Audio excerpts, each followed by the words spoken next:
자, 여러분, 예수 그리스도께서 이 땅에 오셨다는 사실이요. 이 사실이 이 땅에 살고 있는 사람들에게 기쁜 소식일까요? 아니면 슬픈 소식일까요? 예수님이 이 땅에 오셨다라는 사실, 그 사실이 그러면 여러분에게는 기쁜 소식입니까? 슬픈 소식입니까? 물어보나 마나 당연히 여러분들은 기쁜 소식입니다 라고 그렇게 대답하실 겁니다. 누가복음 2장 10절, 11절 말씀에도 예수 그리스도가 나심에 대해서 이렇게 말씀하고 있어요. 한번 볼까요? 천사가 이르되 무서워하지 말라. 보라, 내가 온 백성에게 미칠 어떤 소식이요? 큰 기쁨의 좋은 소식을 너희에게 전하노라. 오늘 다윗의 동네에 너희를 위하여 구주가 나셨으니 곧 그리스도 주시니라. 뭐라고 말씀합니까? 예수 그리스도가 이 땅에 나심이 온 백성에게 미칠 큰 기쁨의 소식이다. 이렇게 말씀하고 있습니다. 그렇습니다. 예수 그리스도가 이 땅에 나심은 당연히 너무너무 기쁜 소식입니다. 그런데 과연 기쁜 소식이기만 할까 하는 거예요. 예수님께서 마태복음 23장에 이런 말씀을 하신 적이 있습니다. 23장 37절, 38절 말씀을 볼까요? 예루살렘아, 예루살렘아, 선지자들을 죽이고 내게 파송된 자들을 돌로 치는 자여, 암탉이 그 새끼를 날개 아래에 모음같이 내가 내 자녀를 모으려 한 일이 몇 번이더냐. 그러나 너희가 원하지 아니하였도다. 보라, 너희의 집이 황폐하여 버려진 바 되리라. 하나님께서 이스라엘에게 경고하시기 위해 여러 선지자들을 보내셨습니다. 그 선지자들을 보내셔서 하나님의 말씀을 선포케 하셨습니다. 그 선지자들이 선포한 내용을 보면 한 가지입니다. 그 핵심이 뭐냐? 돌아오라. 하나님께로 돌아오라. 너희들의 삶에 죄악된 그 모든 삶의 자리에서 돌이켜 나에게 돌아오라. 이 메시지였습니다. 그런데 백성들은 어떻게 했습니까? 계속해서 그 말씀을 무시했습니다. 무시하는 정도가 아니었죠. 그 보내신 선지자들을 핍박하고 심지어는 죽였습니다. 그래서 누가복음 20장에 보면 포도원 농부의 비유가 이제 등장하는데, 그 비유에 보면 포도원 주인이 포도원 농부들에게 그 포도원을 맡기고 타국으로 이제 떠납니다. 그래서 얼마 후에 그 이제 소출의 얼마를 거두기 위해서 그 주인이 자신의 종을 그들에게 보냅니다. 그 농부들에게 보내요. 보냈는데 그 포도원 농부들은 그 종을 무시하고 폭행합니다. 그 후에 2명의 종을 더 보냈는데 농부들은 어떻게 했을까요? 마찬가지로 그 주인의 종을 능욕하고 몹시 때립니다. 결국 주인이 어떻게 했느냐? 주인은 자신의 사랑하는 아들을 이번에는 직접 보내기로 합니다. 아들을 보내면 설마 내 아들까지도 때리고 무시하고 폭행하고 이렇게 하겠는가 싶었던 거죠. 설마 자신의 아들까지도 그렇게 하겠는가? 그렇게 생각한 것입니다. 그래서 이젠 아들을 보내요. 하나님께서 여러분, 수많은 선지자들을 죽이고 수차례 하나님의 경고를 무시한 자들에게 마지막으로 보낸 경고의 메시지가 바로 하나님의 아들이신 예수 그리스도이신 것입니다. 예수님께서 난 지 8일 만에 할례를 받기 위해서 예루살렘에 올라가다가 시므온이라는 사람을 만나게 됩니다. 이 시므온이라는 사람이 어떤 사람이었냐 하면 오래전부터 메시아를 만나리라는 그 성령의 지시하심을 받았던 사람입니다. 이 시므온이 아기 예수를 보자마자 그 아기 예수를 안고 하나님을 찬송하면서 이렇게 예언합니다. 아기 예수에 대해서. 누가복음 2장 34절. 시므온이 그들에게 축복하고 그의 어머니 마리아에게 말하여 이르되, 보라, 이는 이스라엘 중 많은 사람을 패하거나 흥하게 하며 비방을 받는 표적이 되기 위하여 세움을 받았고, 여러분 예수님에 대해서, 아기 예수에 대해서 어떻게 예언하고 있냐면 이스라엘 중 많은 사람을 패하거나 흥하게 하며 비방을 받는 표적이 되기 위해서 세움을 받았다. 그게 누구다? 예수 그리스도가 바로 그렇다라고 지금 예언하고 있습니다. 시므온이 예수님의 어머니 마리아에게 한 이 예언은 아기 예수가 이 땅에 태어난 이유를 설명해 주고 있습니다. 예수님은 이스라엘 중 많은 사람을 어떻게 하기 위해서 오셨다는 거예요? 패하게 하거나 흥하게 하는 분으로 이 땅에 오셨다는 거예요. 예수님이 이 땅에 오심으로 예수님 앞에서 이제는 망하는 사람과 흥하는 사람으로 나뉘게 됩니다. 예수 그리스도가 이 땅에 오신 것은 이 땅의 모든 사람을 하나로 만들기 위해서 오신 것이 아니라 이 세상을 가르고 나누기 위해서 오셨다는 것입니다. 어떤 사람들은 예수로 인해서 흥하게 될 것이지만 어떤 사람들은 그 예수님으로 인해서 반대로 망하게 될 것입니다.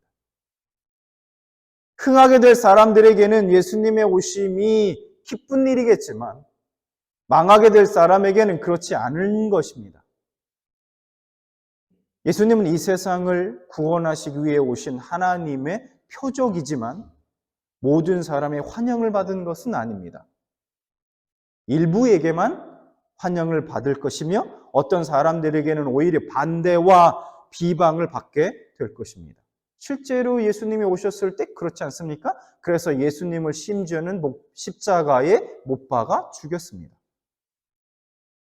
하나님의 아들이신 그분을 인간의 손으로 십자가에 못 박았다라는 것입니다. 여러분, 지금도 그렇지 않습니까? 예수님이 오셨던 2000년대만 그랬습니까? 그때만 그랬습니까? 아니죠. 지금도 마찬가지입니다. 예수님이 모든 사람들에게 환영을 받고 계십니까? 아닙니다.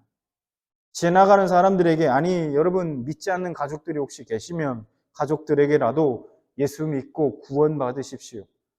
예수 믿고 구원 받아야 합니다 라고 한번 말하면 어떤 반응을 보입니까? 어떤 반응을 보일까요? 대부분은 무시하거나 반박하거나 다시는 그런 얘기 하지 마라 라고 하거나 짜증내거나 화내거나 이런 반응들이 대부분입니다. 심지어 어떤 나라에서는요, 저 이슬람권 가서 복음을 전해야 할 때는 죽음을 각오하고 전해야 합니다. 예수를 전해야 원하면 죽음을 각오해야 해요. 진짜 죽을 수도 있습니다. 복음을 전하다가. 그런데 정말 안타깝고 슬픈 게 뭔지 아십니까? 바로 망하는 사람은 자신이 망할 거라는 것도 자각하지 못하고 있다는 겁니다. 그러고 살아가고 있다는 거예요. 그러면 왜 예수님은 일부에게만 환영을 받으며 어떤 사람들에게는 반대로 비방을 받고 반대를 받게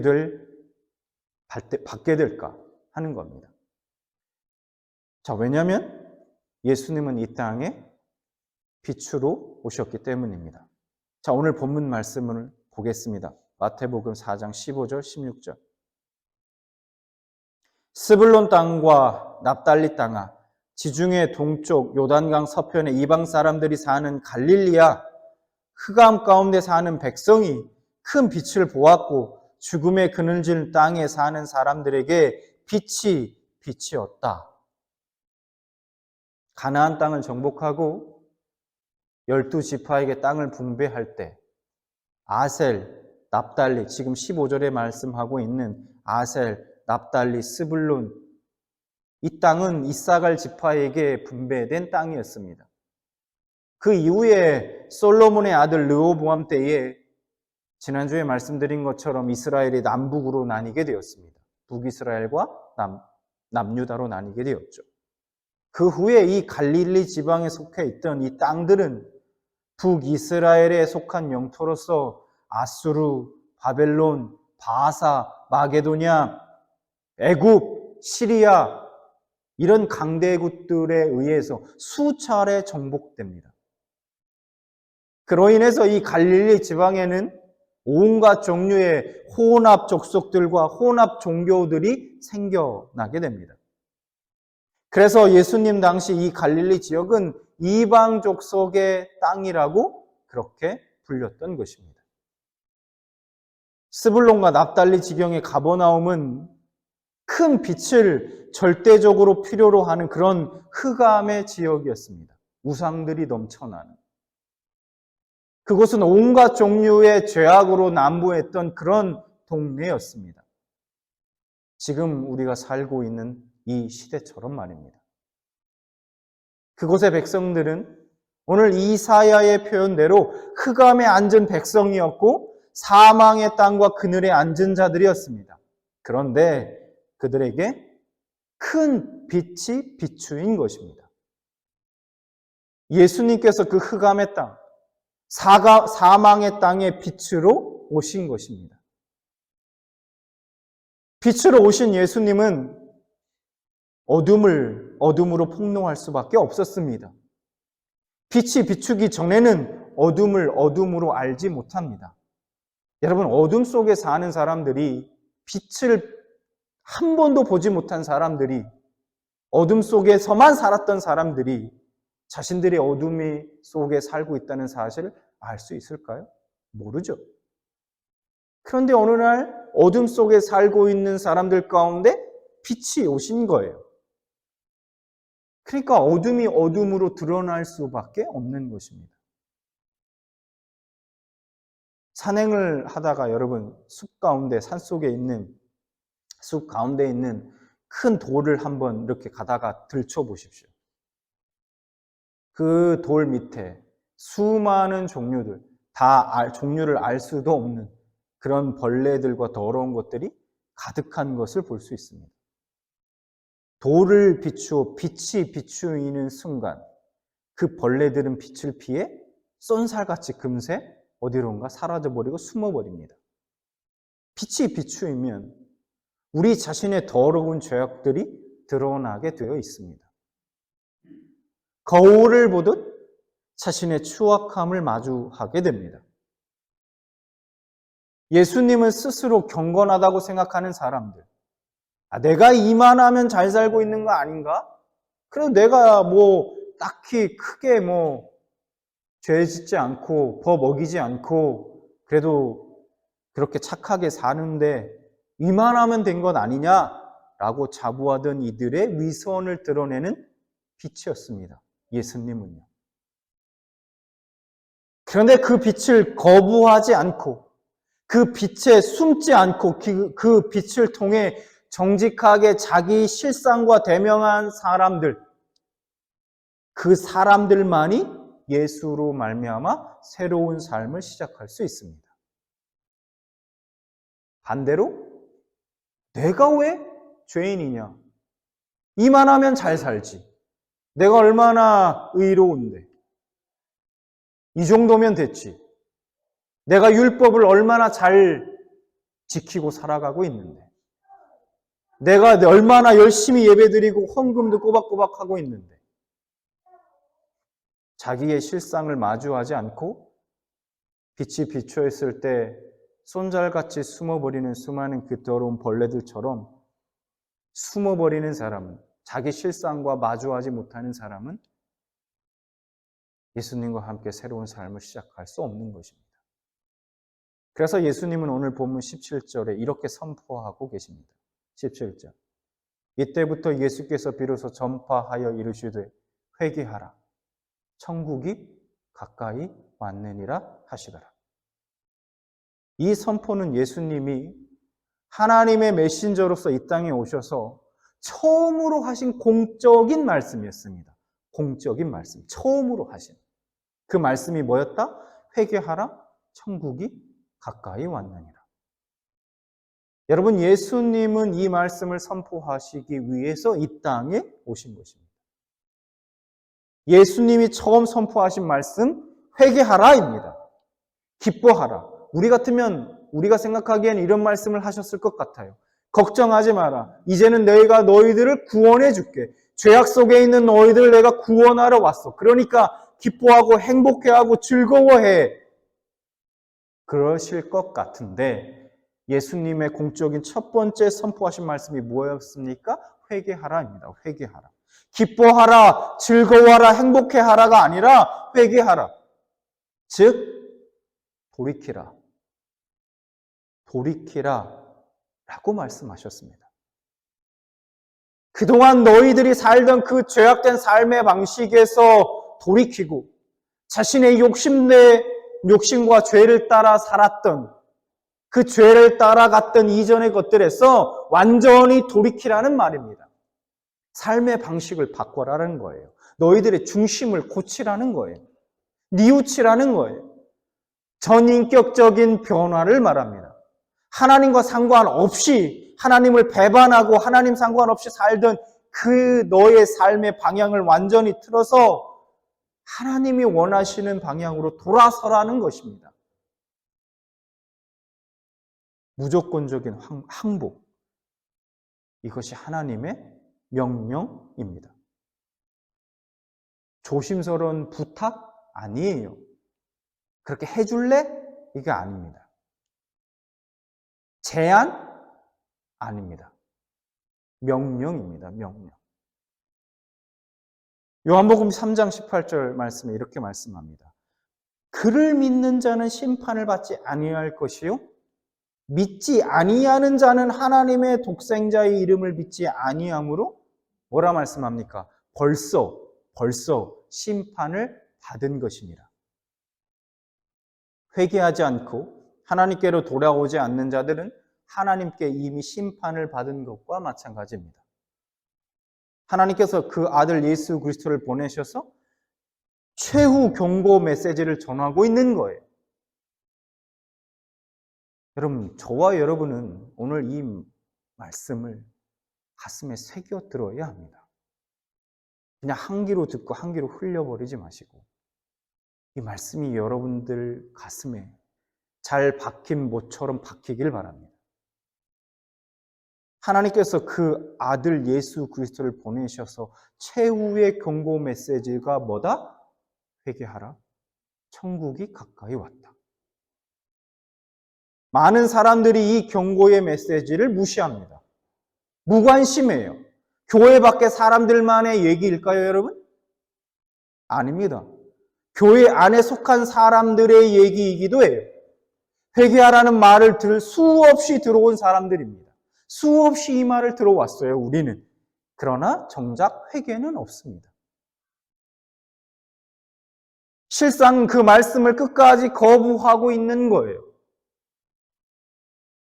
어느 순간 기독교가요, 마치 뭔가를 구걸하는 것처럼 느껴집니다. 제발 예수님을 믿어주세요. 예수님을 믿어주세요.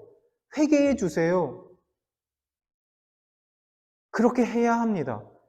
구원받아야 해요. 기독교 안에 사랑과 은혜와 구원이 있는 것 맞습니다. 하지만 분명히 기억해야 할 것은 하나님의 말씀은 경고의 메시지라는 것이에요. 경고요. 제안, 부탁 이런 거 아닙니다. 회개하지 않으면 심판이 있다. 라는 간결하고도 분명한 경고의 메시지입니다. 수많은 선지자들이 경고했고요. 수많은 선지자들이 그렇게 경고했어도 돌이키지 않았던 이스라엘 백성들에게 하나님께서 아들을 보내셔서 마지막으로 경고하신 것입니다. 복음은 기쁘죠. 기쁨의 소식입니다. 흥하게 하는 메시지예요. 그것을 받아들이지 않을 때, 그렇지만 그것을 받아들이지 않을 때, 그때는 망하게 되는 무서운 심판의 메시지인 것입니다. 그럼 왜 우리가 회개해야 합니까? 왜 우리가 회개해야 할까요? 우리가 회개해야 하는 이유는 천국이 가까이 왔기 때문입니다. 이것은 천국의 임함이 아주 임박했다는 거예요. 하나님의 통치하시는 나라가 가까이 왔다고 말씀하고 있습니다. 예수님은 무조건적 항복하고 회개하라고 말씀하십니다. 그의 나라가 이 땅에 임할 것이고 하나님의 진노가 임할 것이며 무서운 심판이 있을 것을 경고하고 계십니다. 이 경고의 메시지는 그것을 받아들일 때 넘치는 기쁨과 즐거움이 있습니다. 그러나 거절했을 때는 말로 표현할 수 없는 진노가 기다리고 있다는 거예요. 심판이 기다리고 있습니다. 분명합니다. 왕이 곧 오십니다. 우리는 때로 천국이 내 나라가 아닌 듯이 이 땅이 전부인 것처럼 그렇게 살아갑니다. 그러나 우리가 기다리는 그 나라가 오고 있습니다. 우리가 살아있을 때 주님이 오실 수도 있겠죠. 그러나 우리가 살아서 주님이 오시는 것을 보지 못하더라도 여러분 우리가 이 땅에 살면서 우리가 산다면 얼마나 살 수 있을까요? 100살까지 요즘 100세 시대라고 해서 100살까지 살 수 있을까요? 그렇죠. 길면 100세까지 살 겁니다. 이 땅에 사는 시간 유한합니다. 우리는 언젠가 우리의 왕 대신 주님의 앞에 심판대 앞에 서게 될 것입니다.